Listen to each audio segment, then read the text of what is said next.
जय श्री राम। ओम नमो नारायणाय। मित्रों, कुंडली का जो 8वां भाव होता है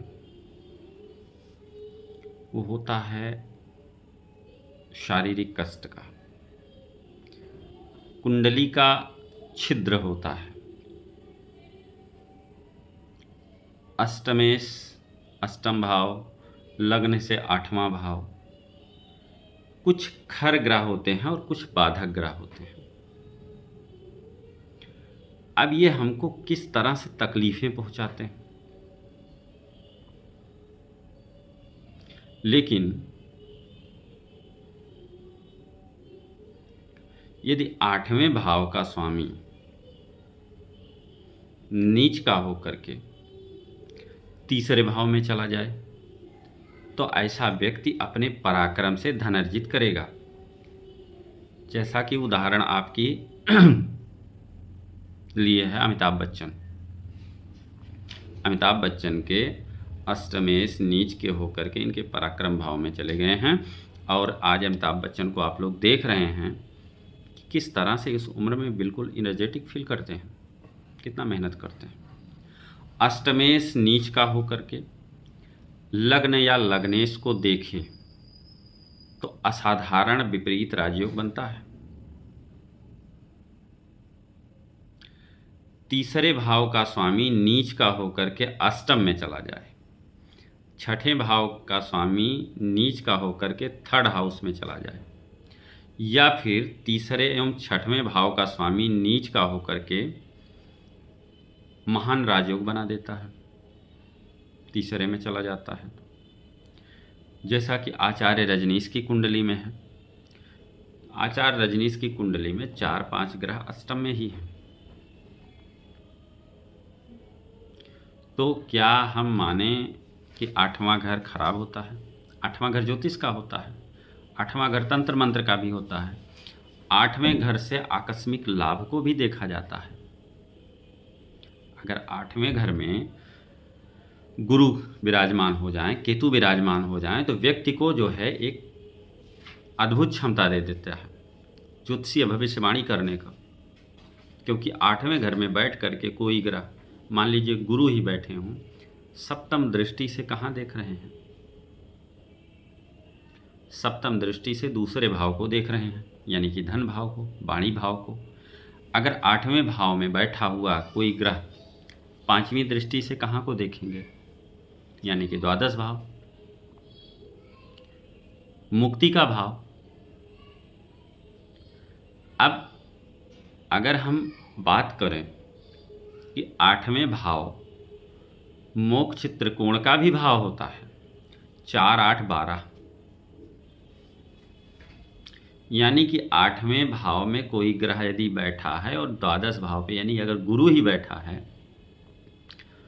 तो आपके जीवन में मोक्ष तक की ओर ले जाएगा आपके जीवन को। आपका जीवन मोक्ष की तरफ बढ़ेगा। धीरे धीरे आप जैसे जैसे जीवन बढ़ता जाएगा, आप आध्यात्मिक होते चले जाएंगे। ये होता है 8वें घर का रहस्य। जन्म का दिन यदि मंगलवार है तो मंगल, रविवार है तो उसकी पहली होरा जो होगी वो सूर्य की होगी, शनिवार है तो पहली होरा शनि की होती है।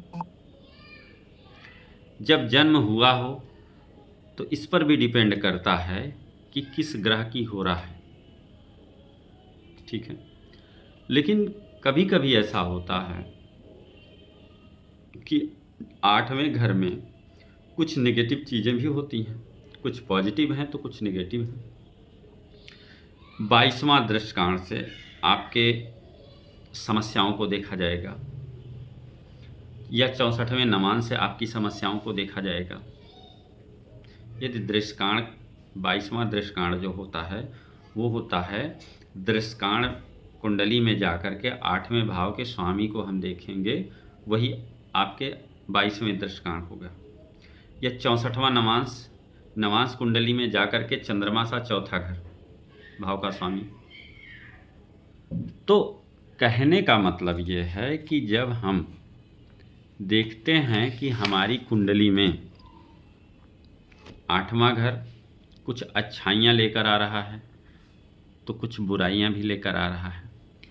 हमारे जीवन में बाधक ग्रह भी होते हैं, उन पे हम चर्चा किसी अगले कार्यक्रम में करेंगे कि हमारे जीवन में जो बाधक हैं, बाधकेश हैं, किस तरह से हमारे जीवन को प्रभावित करते हैं।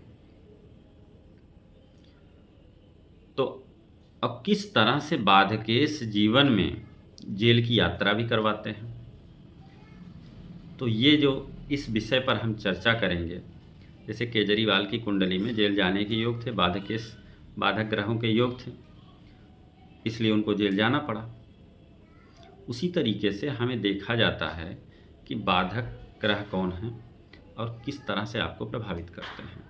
तमाम राजयोग होने के बावजूद जब आपके राजयोग फलित नहीं होते हैं तो उस पर चर्चा की जाती है। तो उस पर हम बाधकेश या बाधक ग्रहों पर या खर ग्रहों पर बाद में चर्चा करेंगे। आज के लिए इतना ही मित्रों। कैसी लगी आपको यह जानकारी कमेंट में ज़रूर बताइएगा, और यदि अच्छी लगी हो तो चैनल को सब्सक्राइब कर लीजिए।